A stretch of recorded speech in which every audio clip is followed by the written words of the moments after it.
Okay, now we're getting into the foundation of all relationships, and that's a relationship with yourself. Say myself. Put your finger on your chest. Say myself. Thank you. Now, there's really three questions. How do we tell the relationship with ourselves? Well, there's really three ways, three questions. Are you ready? Number one, what's your internal conversation? Meaning, what do you say to yourself? You know, we hear the mantra, God, if you talk to your friends like you talk to yourself, you wouldn't have any friends, right? So what's your internal conversation? Because this is going to lead us to know not only how we feel about ourselves, but what our beliefs are, especially what our limiting beliefs. So one, what's your internal conversation? Two, what's your story? What story are you telling of violation? What was unfair? What story do you keep repeating? Is it a disease? Is it an event? Who violated you? Because this happened to me. What story are you telling? See, that is giving us justification. That's the story of pain of our mind in the past, of why we're the way we are and what's in our mind and what's wired into us. That affects the relationship with ourselves. Three, how do you talk to others? What's your language patterns and what's the tone in which you talk to others? Well, you can be really nice, but do you see through a critical eye? Do you criticize people? Maybe not to their face. Do you criticize people in your own judgment? Do you criticize strangers? What is that? How do you talk to other people? Because how you talk to other people is really a reflection of how you feel about yourself. If you're not happy with yourself, it's very easy to be critical with other people. So three things. What's your internal language? How do you talk to yourself? What story are you telling? And how do you talk to other people? Those three things, which I'm going through these, and every person's like, okay, I could be better at that. Okay, we're human. Every one of us can be better at that, right? And it's not about being better. It's about identifying those beliefs and what may have gotten wired into us that isn't serving us now. Now, here's the thing. David Hawkins wrote a book, Power versus Force. He was a quantum physicist, and he used the kinesiology to check consciousness or measure consciousness. And here's a quote out of his book. Spiritual evolution occurs as a result. In other words, spiritually evolving, progressing to the next level, is the result of removing obstacles, not actually acquiring anything new. So spiritual evolution, progressing in our spiritual consciousness, is about removing, not acquiring. Here's one of the reasons why we have this healed program. Are you ready?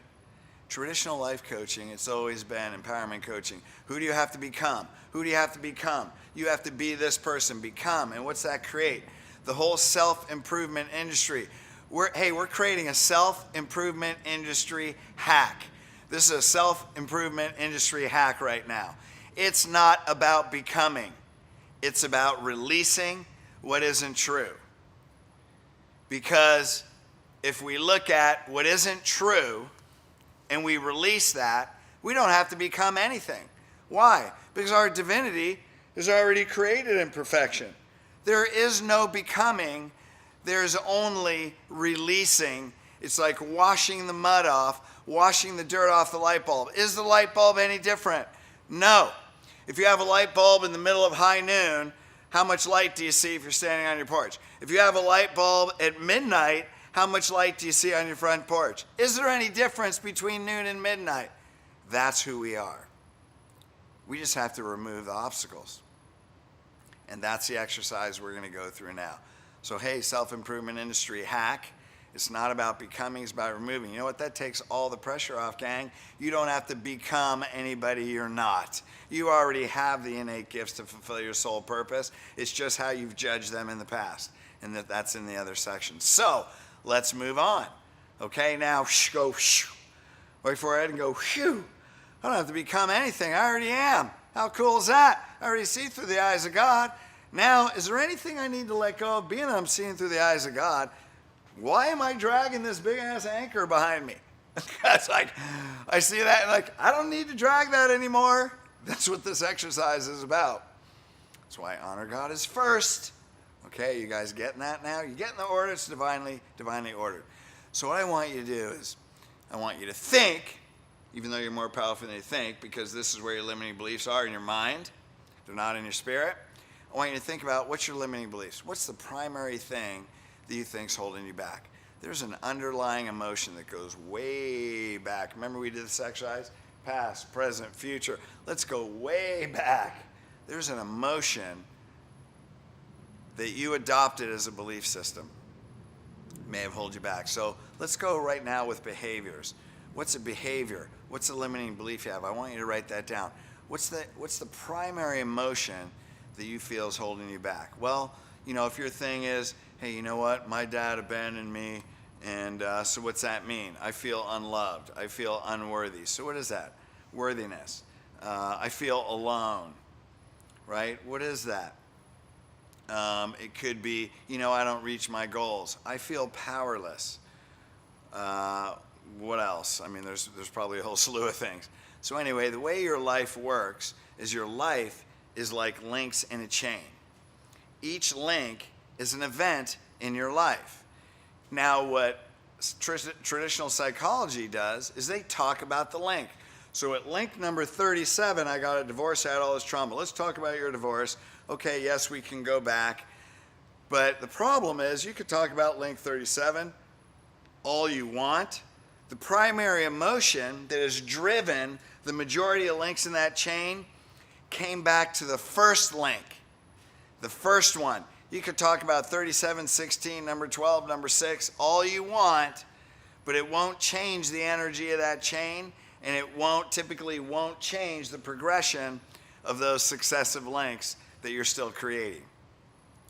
But when I go to the first link and we clear that one, the whole chain dissipates. There could be a number of different links, events, yet they all have a similar emotional tone and energy and decision.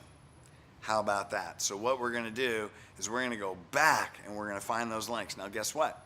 That first link is typically before you were 7 years old. That's what I find. I've done this hundreds of times, typically before then. Why? Because when we're in the womb to 2, we function on delta brainwaves, which are very slow brainwaves. From 2 to 7 on theta, those are very slow brainwaves. And then we get into beta and we get into our conscious mind. But when our brain is on slow brainwaves, that's when we're associating conditions with emotions, right? So a kid, all they know is what they feel. So they see, my mom was 2 hours late from picking me up from school. Well, a little kid's going to say, you know what? I thought I was going to die. My mom, I got lost at the mall, and, I thought I was gone forever, and so we wire this abandonment into us, and it could be something seemingly so insignificant now, yet it carries that energy with us. So we can have these limiting beliefs, and they carry into every area of our life. So what I'd like you to do is, this is going to be an exercise in your workbook, and I'm taking you through it on this video so you can understand it. So you can watch it, you can write along as you go. You may want to watch it and write along, go back and review it, and then learn how to perform this on yourself, because you're going to use this tool not only to clear your past, but when things happen in your life, how to clear them as they happen so we don't let the mud build up on us again, okay? So what I want you to do, step 2, let's identify the limiting belief. Now write down your limiting beliefs, and what you're going to do is you're going to see a common theme. So what is that common theme? Is it abandonment? Is it, hey, my parents got divorced and I had no power? Is it my parents moved when I was a kid?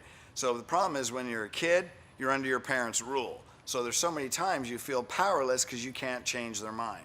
Every time they say no, you may feel powerless, right? So let's get that, write down those limiting beliefs, and then find the common theme. Now what I want you to do is find a comfortable place, be upright, so either sit or stand, whatever is great for you, whatever position you want, lotus position, whatever you want, and get in that meditative state. Now what I want you to do is breathe deeply into your body. Breathe through your diaphragm. See my belly sticking out? Breathe through your diaphragm. Don't raise your chest. That's chest breathing, diaphragm breathing. Deeply oxygenates us. It connects us more. Breathe in, fill your body. Remember, we're doing the same thing. When I breathe in, it creates a vacuum. Pull that white light up from the earth. Fill your body all through 7 chakras, up into above, up into heaven. Extend it out 3 feet. Feel peace, joy, and love. Peace, joy, and love. Breathe in. Peace, joy, and love. Wash away the past. Wash away every perception. Wash the mud off you. When you breathe in, white light. When you breathe out, water, washing away everything. The past, every perception is gone. So it gives you clarity. And that clarity will help you tune into your subconscious mind. That's where your memory is. So you think, how can I tune into my subconscious mind? Were you thinking that? Come on, breathe in. The way you do it is through peace. Breathe in. Wash away everything. Now I want you to feel that emotion of that limiting belief, the frustration, the abandonment. I've been violated. I was raped. I was sexually assaulted. I was beat up. I was abused by, I was beat up by my father, whatever it was. Feel it in your body 1,000%. And don't just think of the event. It's not the condition. It's how you felt. It's the emotion you felt. I felt powerless. I was abandoned. I was cheated on, right? I was betrayed. Is it betrayal? Is it abandonment? Is it hurt? What's underneath it all? I didn't feel loved. What's underneath the abandonment? It's the hurt because anybody that left me wouldn't love me. I wasn't loved. Anybody that would physically assault me or rape me didn't love me. It wasn't love. I wasn't love. I was a victim, right? It all boils down to I wasn't loved. Feel that in your body. I want you to feel that emotion in your body. 1,000%. Don't think, just feel. Breathe it in 1,000%. Now, let this percolate up from your spirit.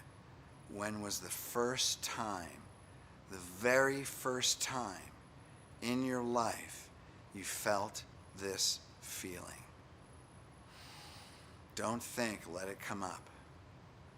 You may come up with something in your 20s or your teens. Go all the way back. Think of yourself as a child, younger than 7. Feel this feeling in your body. When was the first time you felt that?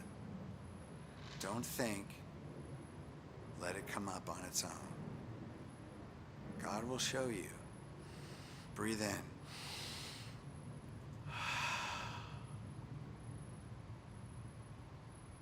Let it come up.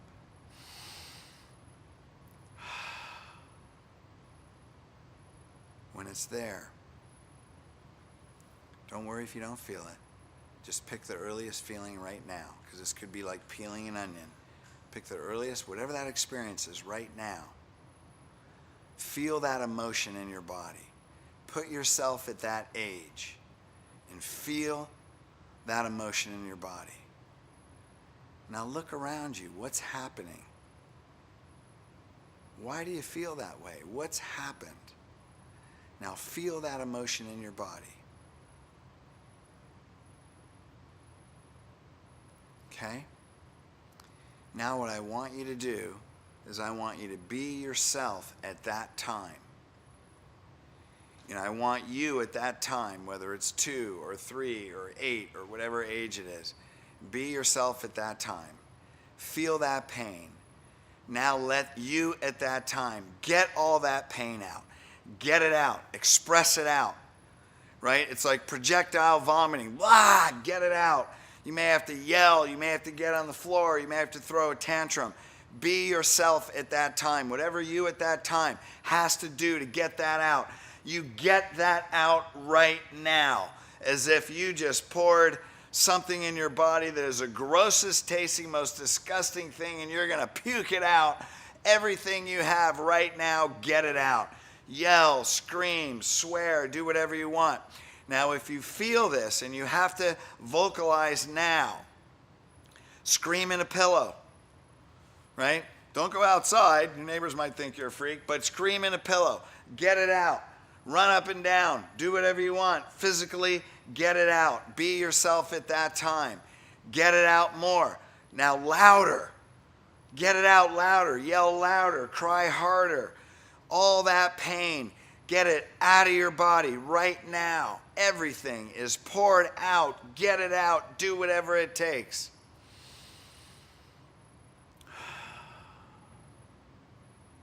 How do you feel? Is there anything left? If there is a shred, a millimeter of that emotion in you, get it out again. I don't care if there's a millimeter, a speck, then puke that speck out. Get it out. Verbalize. Do whatever you want. Ah! Yell if you have to. Ah! Get it out. That rage, that anger, that hurt. Get it out again and again and again. Until all of it is gone. And you feel at peace. The only thing that's left is peace. Why? Because all that human emotion, all that inaccurate meaning, every meaning that you assign and every emotion is gone. Why? Because it was an experience and a soul purpose. You gave it a meaning that was inaccurate. Puke it out, get it out some more, get it out. Now all that's left is peace, because that's who you are. Now, in that peaceful state, I want you to think about and describe who you are. What are your innate qualities? Now remember, from H, right? Everything has a positive intent, right? Who are you when you're seeing through the eyes of God? What are your innate characteristics? Wow, you're the little kid. You were playful. You are artistic. Yeah, maybe you couldn't read like the other kids, but man, you could draw 10 times better because you're not supposed to read. You're supposed to paint. You're supposed to be a musician. Yeah, I couldn't learn math because I'm a musician, right? I'm a creator. I'm an entrepreneur. I don't like math. Why? So I love, hey, I'm creative. I'm playful. I'm probably a little bit strategic, right? And what's that mean if you're strategic? Hey, you're a little bit, mischievous. It's okay. That's part of you, mischievous. That's why you break rules. That's why you're going to change the rules. That's good. You're smart, right? You're clever. You're funny. You're playful. You're loving. You're accepting. You're generous. You're giving. Now be yourself at that time. Feel all those. Feel all those traits in you. And feel them now. Wow, how does that feel, you at that time? Now, you at that time, walk into, as if by osmosis, walk into you now. And then grow up into you. Feel all those traits and grow up into you. Wow, this is you now. Feel that energy. What's it feel like? My God, it's amazing. It's who God created me to be. It's everything that I've always been. My spiritual eyes are open. This is who I am. All those meanings were just me not knowing the difference, not having a spiritual reference point, being more attached to the pain. Now, how can we look at that situation? Now that you go back to that situation, wow, it was that person that physically assaulted me. It was my dad that beat me up. It was my dad that yelled at me.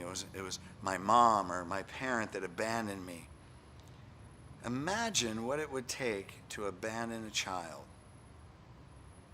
How much pain, we're not judging, but how much pain would it take for a parent to leave a child? How much pain would it take for someone to sexually assault someone, even a child? How much pain would it take for sex trafficking?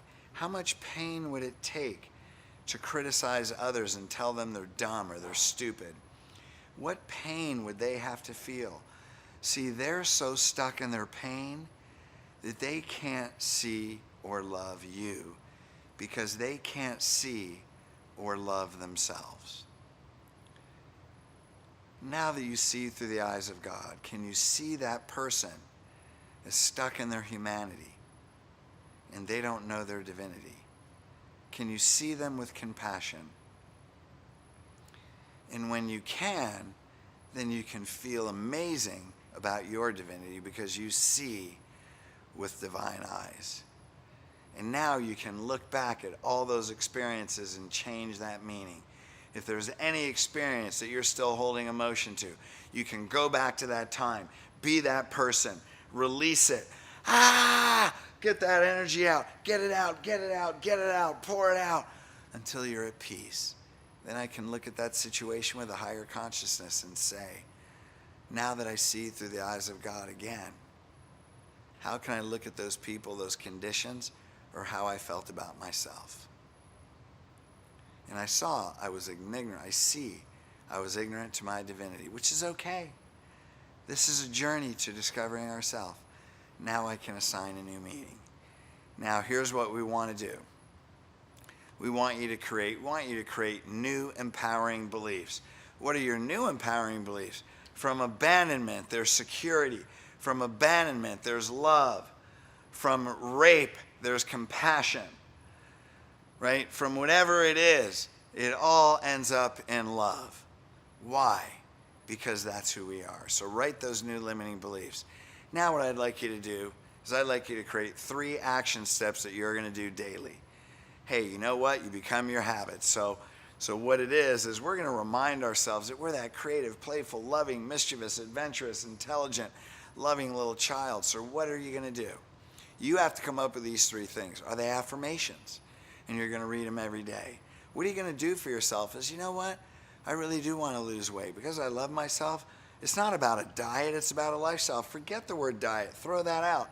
I'm creating a new lifestyle.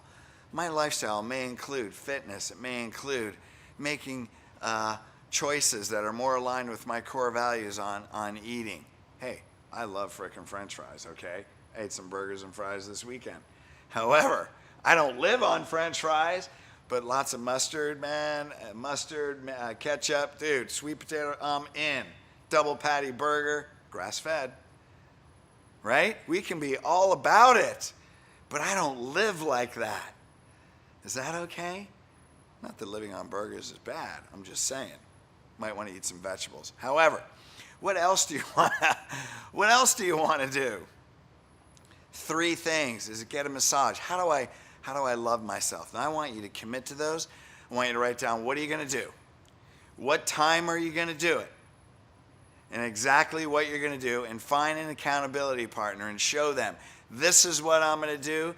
This is what I'm going to do every day because I love myself. Now look back at your past and look at every step. Wow, every step I learned something. What did you learn from that perceived violation? And one of the most important lessons you can learn is compassion. It's learning that we are connected. It's learning that that person functions at their level of consciousness, and I can accept it. I can respect it. I don't agree with it. I don't want to function like that. And because my consciousness goes to another level, we get to raise the consciousness of the planet. And then maybe the real and subconscious intention that a violation happened to bless you is because maybe we need to help them. So you find the gift in every experience. Reframe it into a meaning that becomes power and courage and skill. That we don't have to drag that anchor. That's already done. Let's have freedom. Let's open that door and let's go fulfilling our soul purpose with love and confidence and unity and see through the eyes of God. This is a habit and a practice you're going to take with you on every experience, because guess what? Forgiveness is not an act. It's a life. Because forgiveness is really about giving love. Love is who you are. Divinity is who you are. And as long as we're in this physical body, being a divine being, this is our life. So when we get immersed in moments of our humanity, this is a skill and a tool that you can use to always come back to your divinity and fulfill your soul purpose.